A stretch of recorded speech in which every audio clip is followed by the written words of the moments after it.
from Nick's perspective, I'm a limited hangout type of, because I won't go far enough to actually deny the Holocaust or blame the Jews. I'll just talk about the clean break strategy or whatever. But from our perspective, you guys are just an albatross around our neck that just gives them the low. It's like, so you see these guys, they got nothing they can really say about me, but they can pivot to Nick. Welcome to Liberty Lockdown. Please scan your barcode. Your liberty ain't gone, but yeah, it's on hold. Where did it come from and where did it go? Welcome to a rare live stream edition of Liberty Lockdown. This is Clint Russell. I am thrilled today, actually. First reason I'm thrilled is because we're at Ron Paul's 90th birthday, which means that the legend is still with us, hopefully for many more. If he's not here till his 100th, I'm going to be very upset. But I think even sweeter surprise is that I get to actually do a live show with some of my best buddies in this world.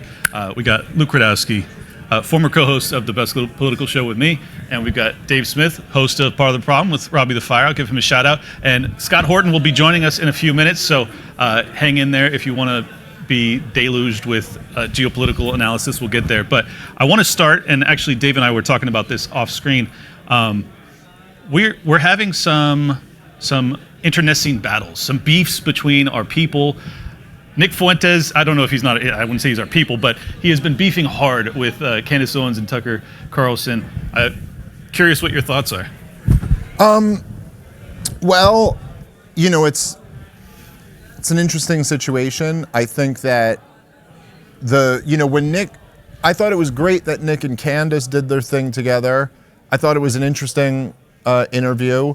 It was a little bit strange, the parts that were about me, or a little weird to listen to. But I guess some of my broader thoughts on it are like, I think that Candace and Tucker are my guys.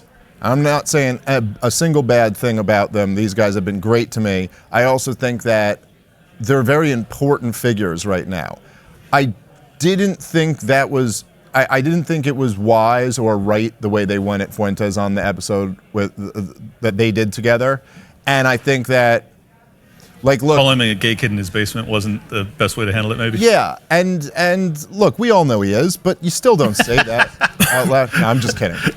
But let's start the fight. I'm genuinely just joking around. Yeah. I think that the way I look at it is like in this game. I know I've had this happen a lot in my career, and so I can't kind of blame Nick for this, especially being someone who's 15 years my junior or whatever. But I've had moments where someone will attack me, and I feel like, well, I have to go back at you now. I can't just let you say that unanswered, especially when it's like a personal attack or something like that. As I flipped out on Dave Rubin recently, just because Dave Rubin's out there saying I'm a moron and I don't know what I'm talking about. So what can I do other than go, why don't me and you sit down and we'll see who doesn't know what they're talking about? Dave Rubin, of all people.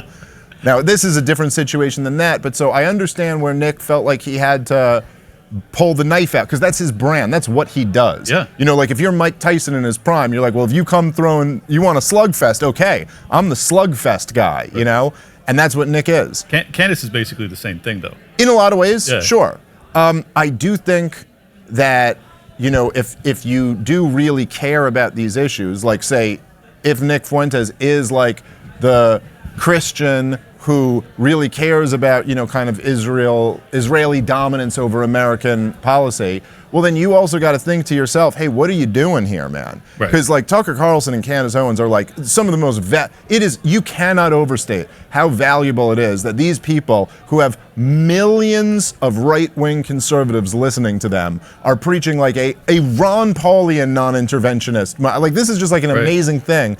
And so I think one of the things that people, resent or don't like about the Groypers in general is that they feel like, you guys become this stain on all the rest of us.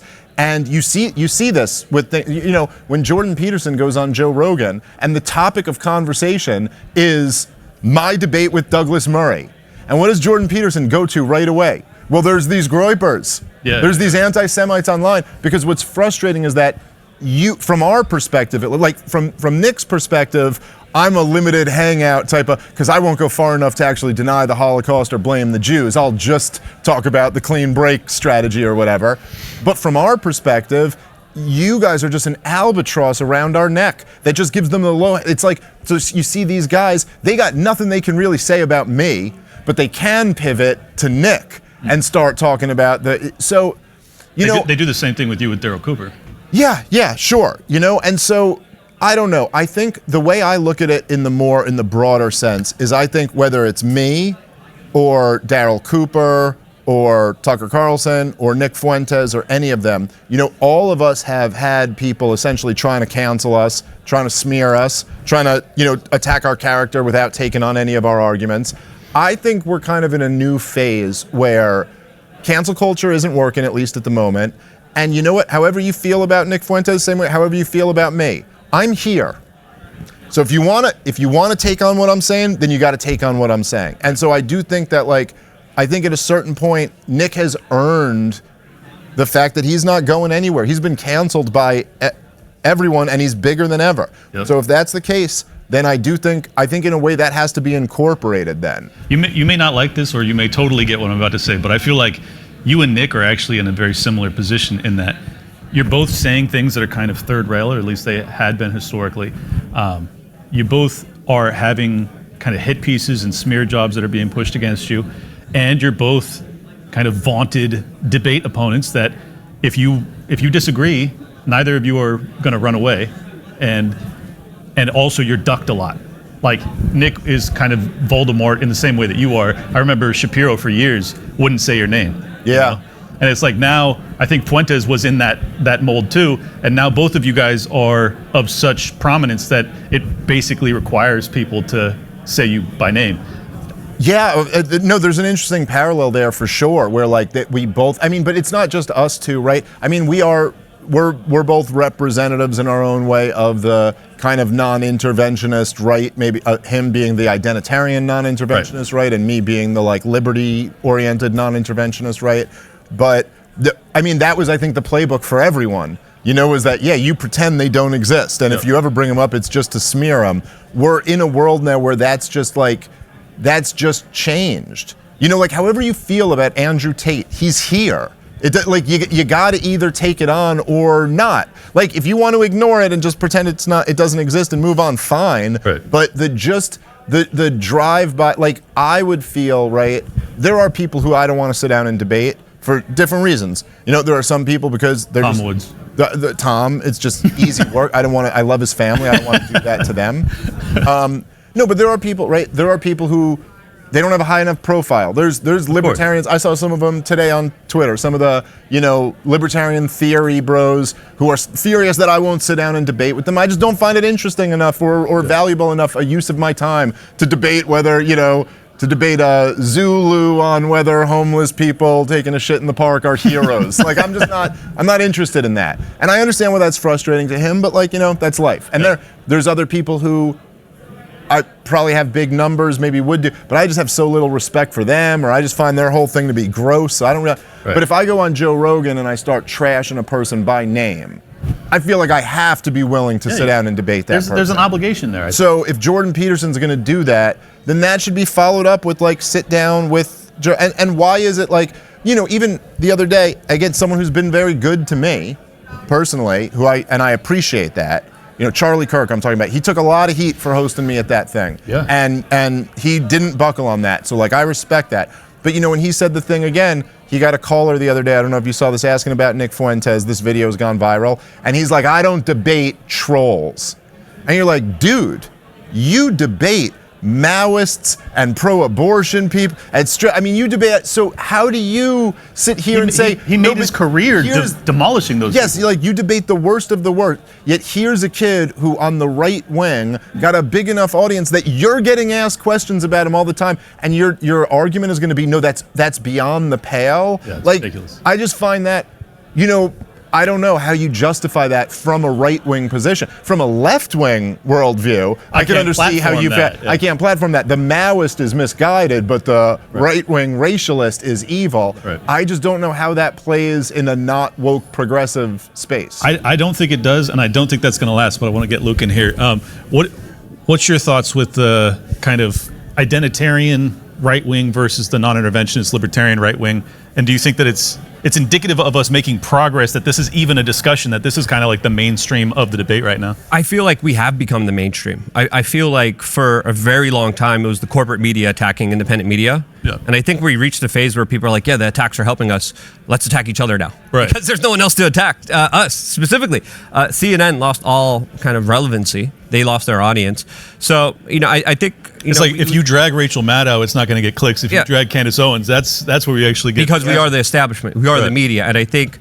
a lot of people are getting caught up in the drama, and they love the drama. And I think a certain amount of it is being played up in the algorithms to kind of spur on this kind of divide and this divide and conquer, when in reality, we have a lot more in common. We could let go of the personal issues from the 1930s. Like, okay, we don't have to discuss the 1930s every single day now. We could discuss foreign policy, the Jeffrey Epstein client list. I think we should really centralize our focus right now, instead of just, oh, I dunked on him, she dunked on me, we're getting all these clicks, we're getting all this attention. I try to avoid a lot of the drama. I always have, because I find it ridiculous. But I think a lot of people see this as a vehicle to kind of prop themselves up, when in reality, I think right now we're at one of the most critical junctures of our time, where we got to let go of the petty differences, and we got to make sure, because right now we're talking about an elite pedophile ring of individuals that are still being protected with our tax dollars. Yeah. All right, that is an extremely dangerous situation that the vast majority of people are saying, we got to get it out. We have to keep focusing on that. We have to keep focusing on trying to prevent the war, again, unfolding in Iran. We have to try to prevent the war from exploding in Ukraine. We have to focus and nail in this conversation, since this administration for the first time is listening, but now they're looking at a kind of social media aspect where everyone's just kind of attacking each other. I think the arguments are stupid. I think it was not the smartest of thing for Tucker Carlson to kind of call Nick this kind of basement dweller. I thought Nick's response, kind of owning it, was brilliant and very smart. Genius. He's good at that. I think Charlie Kirk deleting his live stream also makes him more infamous. Nick is as infamous as he is because he was put on the no-fly list, because he was debanked, right, because he had a madman with a gun who tried to kill him show up to his house. All right, when we look at that type of lore, whether you agree with him or not, you can't dismiss him. Yeah. You can't dismiss him at all. So whether I agree with his ideas or not, we should have respect for him, right, and respect for his ideas, but engage in a civil discussion. But we shouldn't make that the central focus point, since obviously we're at a critical juncture where we're either save the republic, or we're going to just continue down. Because if there ever is a chance for us to make it out of this hellscape of this Ponzi scheme, of this Federal Reserve fractional lie that we're all living under, that's financing the war machine and the pedophiles, if there ever was a chance for us ever to get anything done, it is now. Yeah. Yeah. Well, good time to say it at Ron Paul's birthday. Yeah.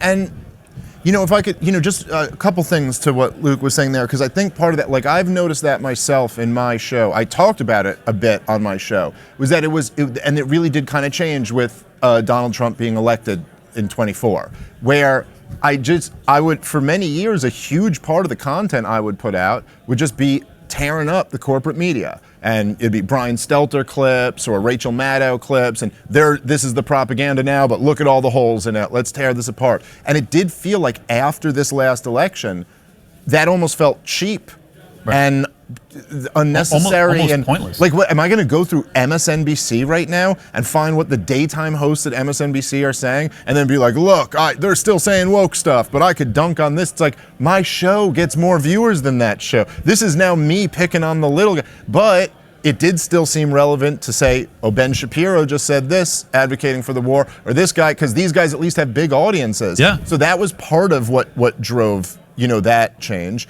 But I also always, to your point, I always felt this way.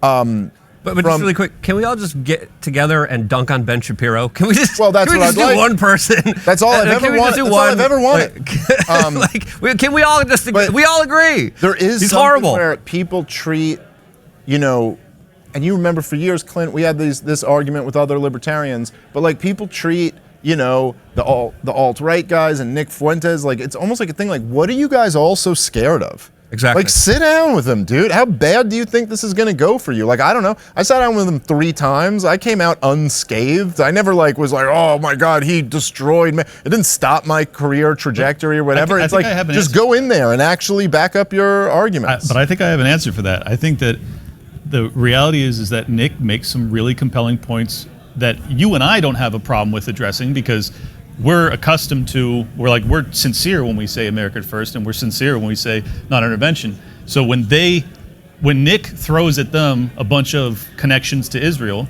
Charlie Kirk can't fire back. He doesn't. Well, he doesn't. Yeah, they're worried, or at least some of them, I think, are worried about being exposed for their own, hypocrisy or areas that they don't have a defense for. This is my point. Well, Charlie is capable of winning that debate if he's able to be honest. He's not able to be honest, and I'm going to say this because I know you can't.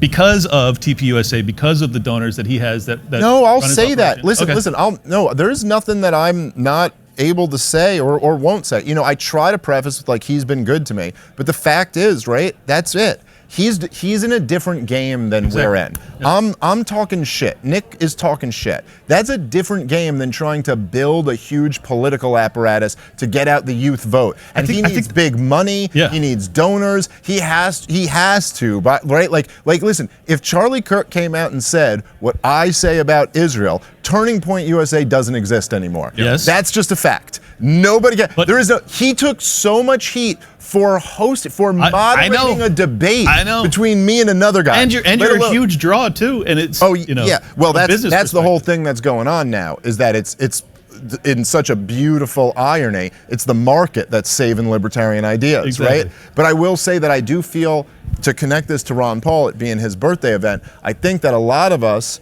who came up in the Ron Paul movement, we did have, this is what my speech today was kind of about, but he was such a good role model for us, and he was so real with all the stuff he was saying, that it kind of inoculated us against some of this other stuff. But I will say that I do have, I have no sympathy for the establishment and the power brokers that ruined this country and bankrupted the next generation.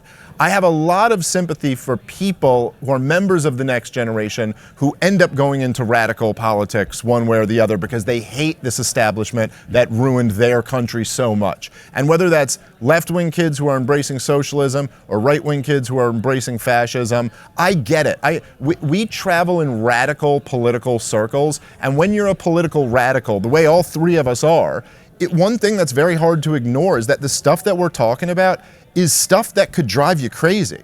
It's stuff that's worth dying over. It's like what? You were just mentioning the pedophilia ring. I mean, our government robbing us to fund Al-Qaeda, our government slaughtering babies, who proxy wars against nuclear powers. Yeah, I mean, just sponsoring terrorist groups and doing false flag attacks. Things that you're this is worth me grabbing a rifle and going and dying. Now, we kind of came out of the Ron Paul school, so we're like, hey, look, there's a better way, and you want to be safe. We also recognize that we live under this horrible perversion of capitalism, and that the answer is actually to have the government stop doing that.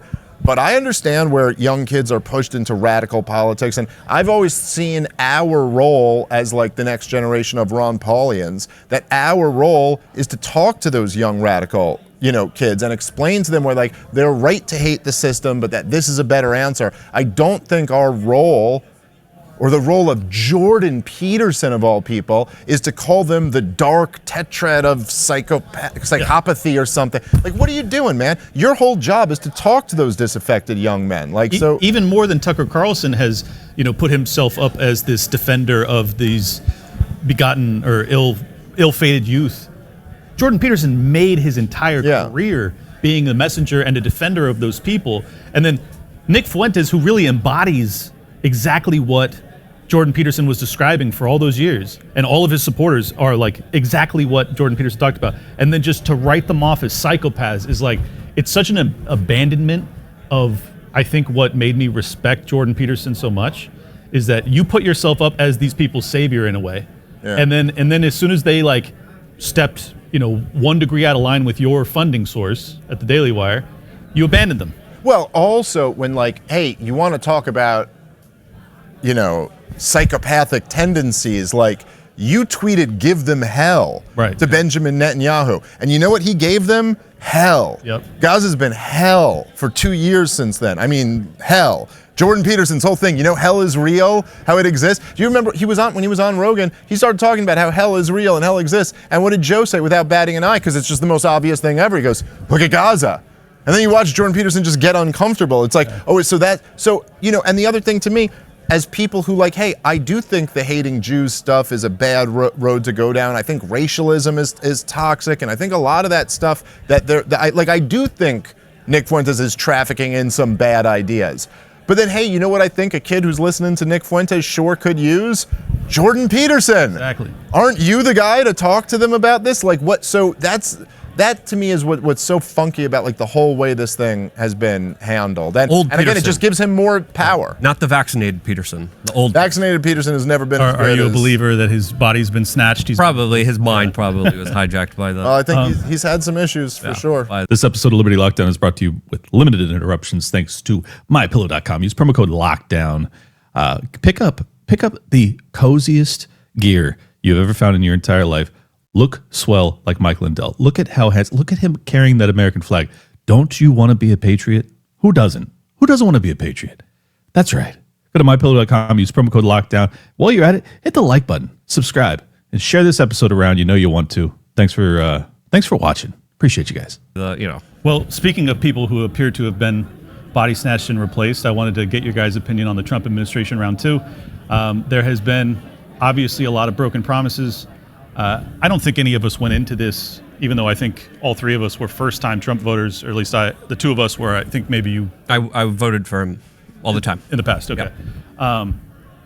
But, so I don't think any of us had extraordinarily lofty goals. It was like, hey, no World War III.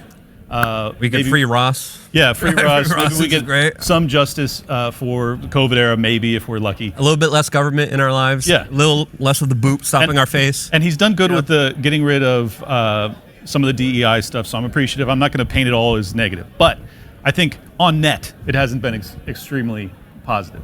It's not all bad, but the satanic pedophiles are still running around. They're still running things. That's the bad part. Yeah. Well, that and a few other things. There's a couple, sacrifice of human beings and war and, But what do you guys think? I mean, is he compromised through the Epstein operation? Is he compromised in terms of financial connections that make it impossible?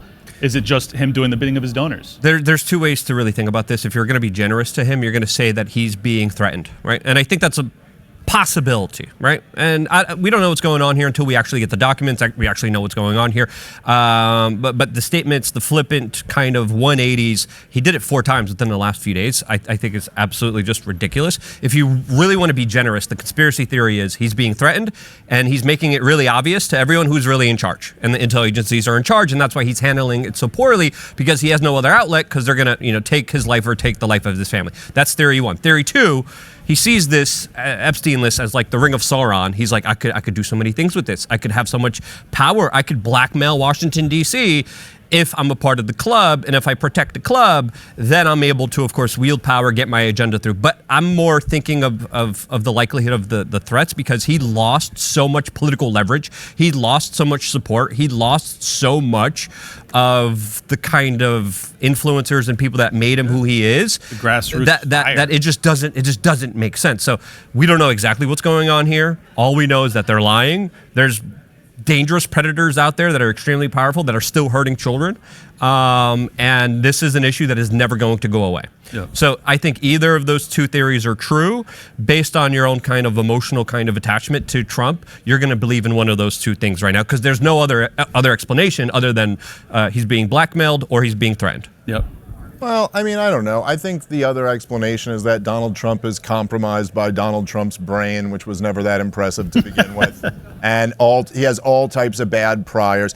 Donald Trump really is, he's not, like I've been saying this for so many years now, but he's just not what the left wing projects onto him, and he's not what the right wing projects onto him. He's so obviously, he is a guy with a crippling level of narcissism that allows him to achieve quite a bit. I mean, he's a high-functioning narcissist, but it is also like this just damning disorder where like it's like Donald Trump will do this thing where someone will say something about, oh, Obama said this or he said that, and he goes, and the White House actually looks much nicer now than it did under Obama. Under Obama, they had all the wrong paintings on the walls, but they have all the best paintings on the walls now. Right. And we all kind of at this point laugh because that's so funny.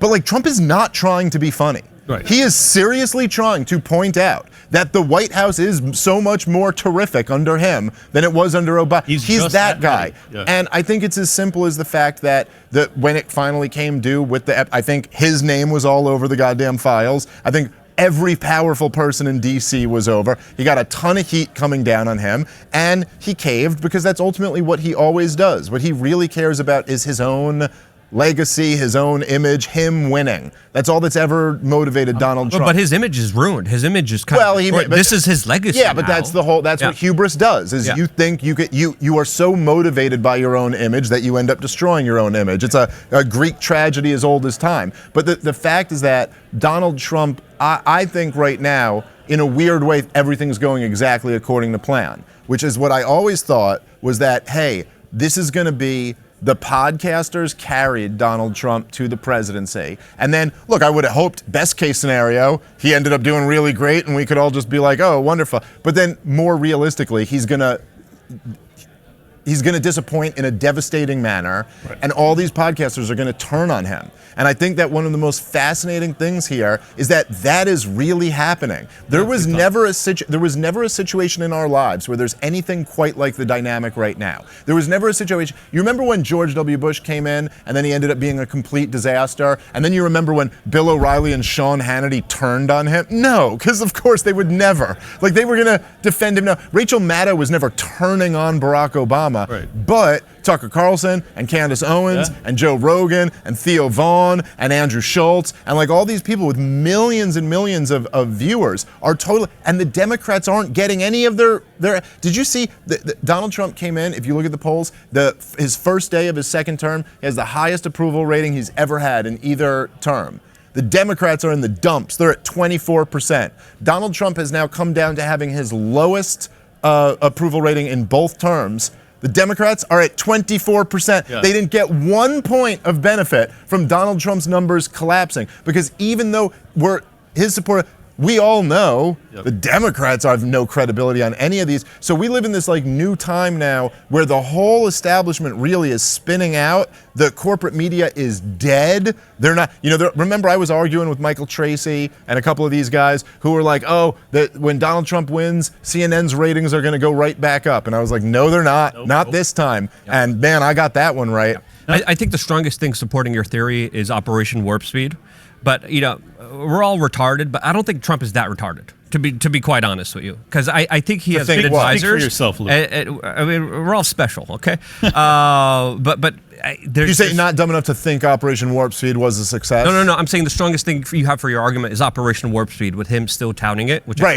is ridiculous. But you're saying he's not dumb enough to actually think that was a successful operation. But no, I'm not even arguing about that. I'm arguing about the Epstein stuff. I think he has a lot of advisors around him, a lot of people with him that are telling him the real kind of situation, and he's not immune to that. That's why I think something else is happening here other than his hubris. I think it'd be very easy for Trump and people around Trump and the political consultant class to think that this will die down. This won't be that big. People care about the price of gas and the price of health care. This is the story of the day. This will go. I think you have to actually have your finger on the pulse, which we might take for granted a little bit because that's the world we live in, to realize how much this is not going away. Right. And this is really going to devastate you. So I don't know. And by the way, I'm not saying you could be right about either one of those theories. It's quite possible he's being threatened, his family's being threatened. He was shot in the face. I mean, there's all these possibilities.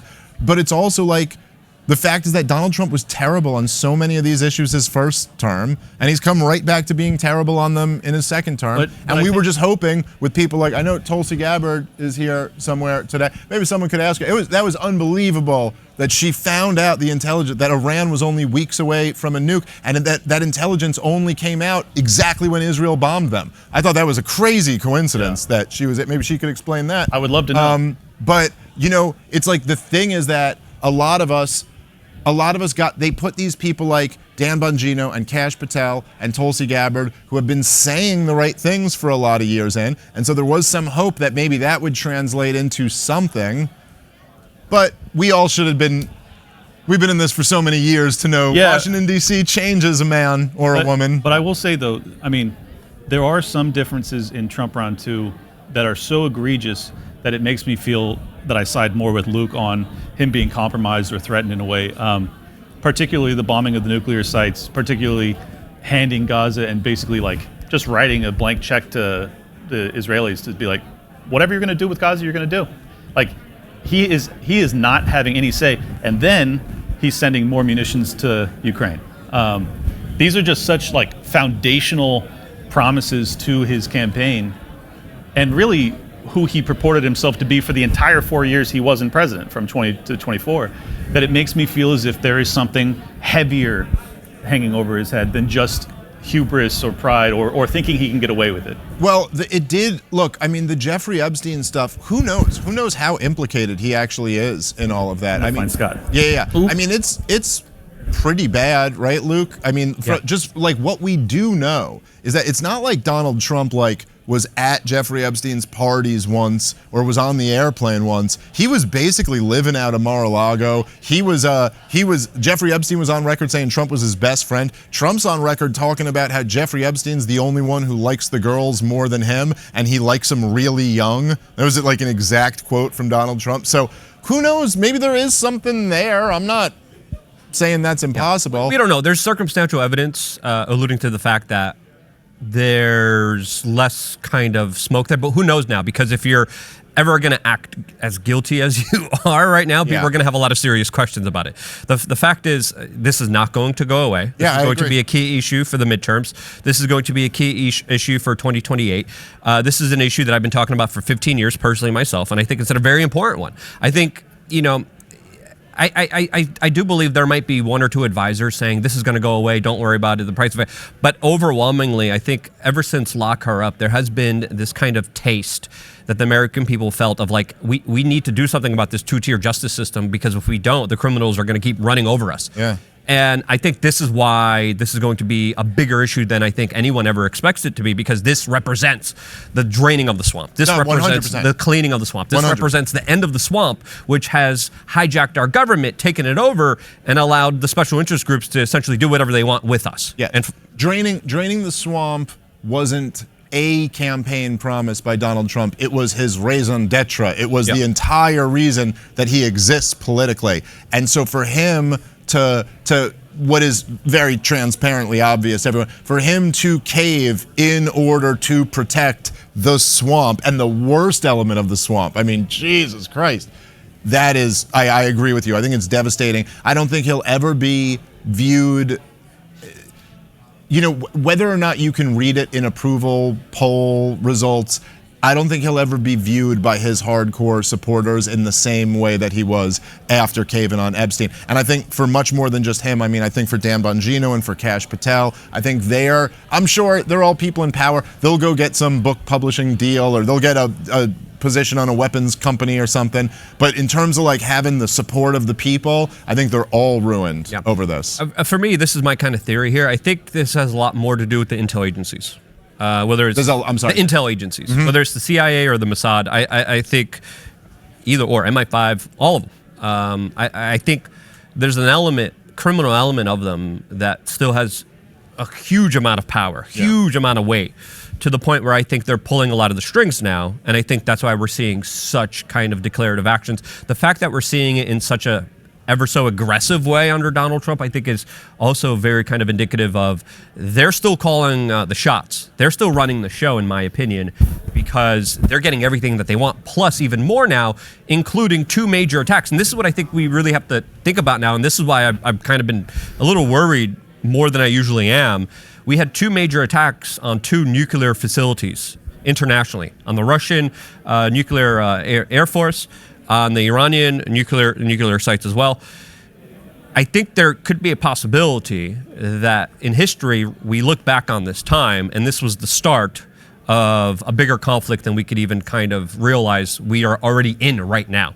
And you can make the argument that the West has already started the nuclear war by going after the nuclear war might of the Iranians and the Russians. Yeah, well, the funny thing about revolutions and world wars is that nobody ever goes, all right, today's day one. Exactly. You figure that out in the history books later. But you don't necessarily, if you're living through the first day of a world war, the first day of a revolution, nobody actually tells you that it started already. And sure, that is the big concern with this, especially when you look, I mean, thank God, it does seem like there's been some positive movement on the Ukraine situation in the last couple days. They announced that there's going to be talks. That's a big deal. Not trying to downplay that. But you got the country with the biggest stockpile of nuclear weapons engaged in an active proxy war with the United States, now going on 3 years. You got Al-Qaeda holding down Syria in what is certainly just halftime of this show. Like, this is going somewhere that's going to be very bad. And of course, you have the situation with Iran, which is, it's totally unclear what the results of this are and what the mullahs do in response to this. They've already talked about kicking the inspection regime out. Right. Who knows if they do that? Oh, this guy. Well, we got 17 minutes left, so Scott, we'll ask you one question. That's literally how it works. Take the show away. How you doing, dude? Good to see you. Oh, I'm sorry. How you doing, dude? This is quite the foursome. I feel like I'm back in college. Anyways, You're showing too much skin too. Yeah, that's I'm true. uncomfortable with that. That's true. I think this is what's so frustrating about the pushback that particularly our camp gets is that, we were really nervous after Donald Trump and America, the largest military in history, just arbitrarily basically decides to bomb the nuclear facilities in Iran. And then we're like, well, that could go really badly because the Iranians could strike American bases that are... Now, I wouldn't say, I don't think we arbitrarily chose to bomb Iran. We objectively chose to do what Israel wants us to do. And Israel arbitrarily chose. Okay. And then we protected them afterwards from Yeah. any kind of legitimate consequences of their actions. Right. Well, and I appreciate... Hot topic, man. What'd I miss? I appreciate the clarification. But the point that I'm trying to get to is that this is what we don't know. We don't know when the tipping point goes from, oh, this is just, us being a proxy for the Israelis and doing whatever they want, and ultimately Iran is going to cave and they're going to kneel and blah, blah, blah. Or they actually go, yeah, we're going to respond because we feel as if our back is against the wall and we have no pathway out, and we're going to kill 250 American troops. And then all of a sudden World War III is actually upon us, and you just don't know. And it's so frustrating that we get this panicking label or this other nonsense that they throw at us when the worst possible thing doesn't come to pass, and they go, see, told you. And it's like, well, we were just saying that's on the list of possibilities. But at least from my experience, man, I just, with the Iran thing, and then I guess it just from like a PR point of view or whatever, the Epstein thing coming in right next kind of helped, our camp, because we were being so critical of Donald Trump. But all that stuff, I'm just finding that it's just not working. Like, you want to sit here, the war hawks want to say, oh, see, this was perfect, and you guys were worried about whatever. It's like, dude, that's just not convincing anyone. Like, it's like, but why did we even need to bomb this country? You never even sold the people on there was a legitimate threat here. So I've found with all of it, like, it's been unbelievable how many different things they've tried to throw at the non-interventionists as we've been rising in prominence, and how all of them are falling flat. It doesn't seem to work. But it doesn't... Even on the question of how easy that war was, it's not over yet. They're not going to give up their nuclear program. Right. Trump's now bought the Israelis' definition of a nuclear weapons program as being any enrichment in Iran at all. So either he's going to climb all the way down from that, or the war's going to continue, and they're going to end up talking themselves into a regime change as the only way to permanently prevent Iran from choosing to attempt to make a nuclear bomb. And so that could have just been the first act. And it doesn't have to be World War III to be just an absolute catastrophe in Persia. Of course. Way more than we bargained for. This is a question that I asked Luke and Dave earlier, but you weren't here yet, so I wanted to ask you. What do you think it is about Donald Trump and his kind of blank check to the Israelis? Is it just the Adelson money, or does it go deeper? I mean, that's the obvious answer. I don't think anybody knows any worse than that. It has to but go look, deeper. I mean, in the Republican Party, everybody always does whatever the Israelis say. Like, nobody at those levels are like, oh no, I can't believe but that. not at this Susie level, Wiles, I mean- she's so close to the Likud. They're all so close to the Likud. Right. But there was this belief that Donald Trump was a real boy, to some extent. Well, to some extent. I mean, why have the media and everyone? He was not a senator or a governor, right? So he was himself, but that doesn't make him like one of us. Oh, it just makes him not one of them. No, exactly. far from being one of us. I'm just saying, why have 700 years in prison over his head? Why have the bullet graze his head? Why have the media run ops against him for 8 years straight if he's just as much a puppet of the Israelis as everybody else? Doesn't that seem weird?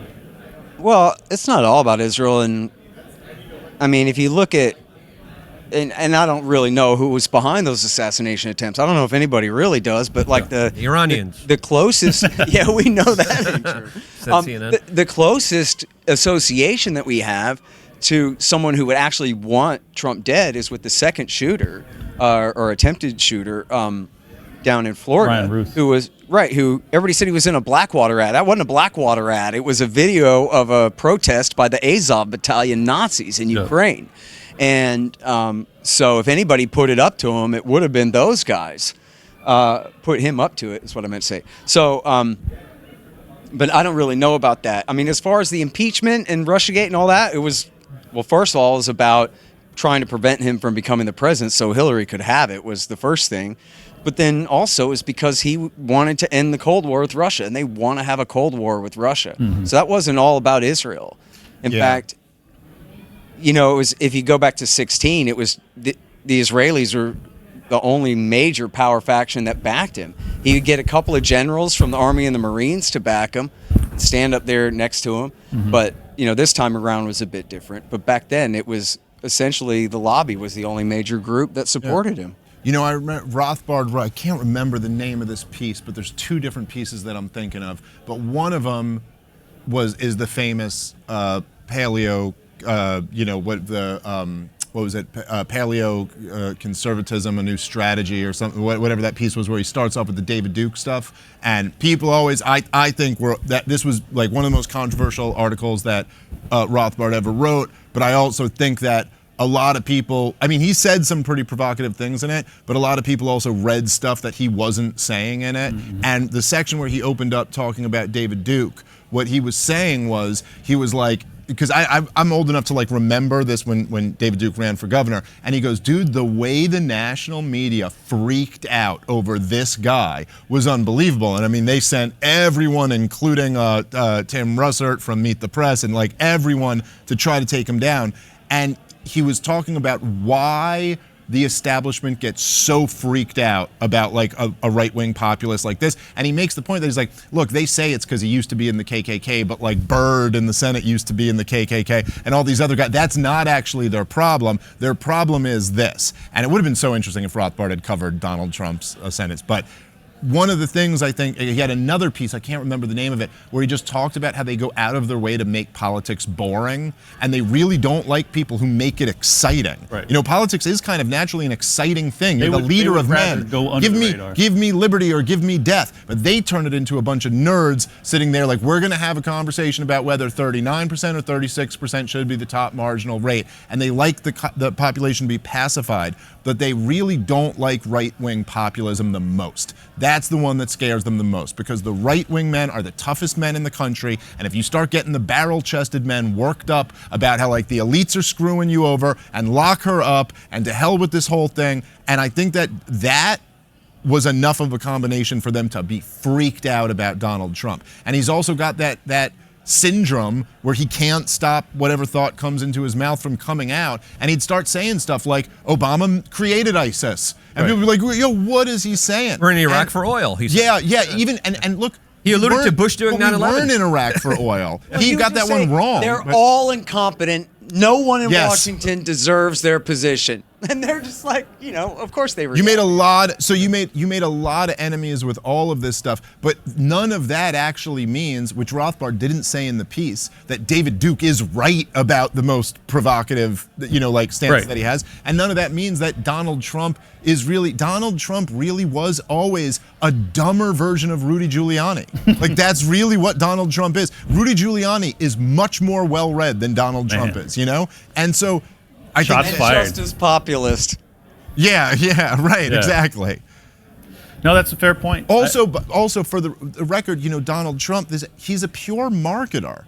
He says what he thinks is going to go over well. All you got to do, listen to Donald Trump when he was considering running on the Reform Party in 2000, and he had to attack Pat Buchanan. And the way he attacked him was saying he's a Nazi, he's a bigot, he doesn't like gay people. Because in the year 2000, in the zeitgeist, that's what Donald Trump thought was the way to marginalize. Now, in the year 2016, in the zeitgeist, he figured out that actually I should run all the way to the right on immigration. Yeah. I should attack Hillary because that's what he's good at, is knowing what's going to play well with a crowd. Well, I think that's the interesting dynamic going all the way back to the first topic that I brought up, is that it felt a little bit as if Tucker Carlson was attacking Nick Fuentes with the 2000s Trump against Buchanan kind of mindset. And I feel like the environment has changed so dramatically that Fuentes' kind of third rail ideology is more within the realm of acceptable or allow, Tom Wood's 3x5 card of allowable opinion. I think Nick did a good job of playing into that, because this is what he's really good at, is blood sport, internet wars. Yeah. The truth is, I think Nick Fuentes has probably attacked a bunch of people for being poor in the past. Oh, of course. I'm sure he's attacked people for living in their mom's basement and stuff like that. And the truth is, if you are... look, I know this is from being a comedian. If there's some heckler who you hate who's in the front row, and he's a 400-pound Indian dude, and you hate him, the first thing that comes to your mind is you're like, shut up, you fat Indian, you probably smell like curry. It's just the first thing. Doesn't mean you even have to have anything against fat Indians. It's just, I don't know, I wanted to get you, and that was the lowest hanging fruit that was right in front of me. And so if Tucker's pissed off at Nick Fuentes, the go-to is like, listen, child who's in the closet who lives with your mom. That's just kind of the go-to lowest hanging fruit. So I think Tucker just wanted to take shots at, like I said, he probably shouldn't have, but with the Trump thing, I don't think he was ever the real deal. I still think it was better for the country that he won than Kamala Harris winning this last time. I agree with that, but let me see if we agree for the same reason. I think it's because a lot of the people had so much faith and hope in Donald Trump that if he had been kept from the White House again, there would always have been the what if. Like, oh my God, Donald Trump, you have no idea what he would have done. You would have had the deep state gone down. You would have had Epstein and the list and all this, and World War III would have been avoided. And it's like now, all of us get to go, not true. Well, that's one tiny benefit, or that's the benefit. I don't put that as the number one. I think the biggest benefits of Donald Trump winning, number one, were, there's like a certain level of indignity that is just unbearable. Like there's just this, if you were with a chick and she just got like way too drunk and started trying to make out with your friend in front of you, you'd be like, I just can't, now we can't be together anymore. This is just, and as a country, having Kamala Harris elected our president would be, we just can't exist anymore. Can't, I couldn't look at my children in the face. It's too far. If Kamala Harris was the president. That shit would have been so funny, just daily. Oh. God, that would have been a ride. Well, but we all felt that way, and then Joe Biden wasn't that funny. No, but she was actually even worse. She was actually substantially worse than Joe Biden. Was running as him. Yeah. Which was funny. But the major thing that I think was the biggest benefit of Donald Trump winning, and I, with all due respect, I know Lynn is here, so okay, Russ Ulbricht being freed, is, up there, but it was really the destruction of the corporate media, and it was the moment when they had to admit it, and they all admit it, and it changed very quickly after the 24. They went for 8 years, from 2016 to 2024. The story of the corporate media was still Brian Stelter getting on TV and going, "The Fringe, Joe Rogan." Right. Like he would still do that every day with his weird little piggy gay inflection and be like, oh, look at this guy over here. While he's speaking to 300,000 people and Joe Rogan's speaking to 15 million people, he'd still be like, the Fringe Joe Rogan. After this election, they all went, we got to find our own Joe Rogan. They all admitted that they're not the mainstream. And shockingly, anymore. it wasn't Brian Stelter. Well, that's right. But that is a prerequisite to us ever doing anything, is that we had to crack their propaganda apparatus. Say what you may about Trump, he opened up the Pandora box of populism. Yeah. The people have gotten a taste, an idea of what government could look like if it's not run by satanic pedophiles. And that idea is going to be with people. That idea of not having a war, that idea of not being sold down the river is addictive. And I think that's what the American people want. So I think that kind of energy, that kind of tenure is still with us. His supporters are criticizing him because he's not following through. And I think that's beautiful. And I think that's amazing. Agree. No. So I'm happy Ross is free. I'm happy the J6ers are free. Yeah. But I think overall, and I always said this, elections aren't about the politician, they're about the ideas. And the idea of liberty and freedom and self-ownership have galvanized the American people to vote for Donald Trump. He may not be the vehicle, but he started something that an idea's time has come that Ron Paul was a big part of. And I think we are headed towards greater places because of him. Well, I think that's why I keep circling back to this Fuentes versus you versus Tucker debate. Is I really feel as if the inflection point now is, are we going to be a kind of identitarian, nationalist, non-interventionist right wing, or are we going to be the non-identitarian, more libertarian version of that? And I think that it's a very important fight to be had, and I don't think that dismissing Fuentes and his camp is the pathway forward. No, I don't think dismissing him is. No, I'm not saying that's what you're saying. No, I agree with you. Yeah. No, I don't think dismissing. I just think that it's like ultimately the best path is to go like, listen, just the fact that we're opposed to Israel doing Nazi shit doesn't mean we got to become Nazis ourselves. Thank you. That's not what we're trying to do here. And so, but I do agree with you that I think the future is on our side. I mean, especially with young people. There's the only debate now is between Scott Horton's foreign policy or Pat Buchanan's it's the Ron Paul descendants or maybe the Pat Buchanan kind of descendants. But that's what the debate's between, not anything Pat else. writes for me, so yeah. Yeah, right, really. Well, Pat was the best. I mean, but I just mean people more influenced by him. I think that's a perfect way to end it. I'm going to give Scott the last note because he missed most of this conversation. Well, I'll tell you this. I read in The Economist the other day a quote that may or may not be real about Trump saying, my base is freaking out over this or something. They're very upset about this.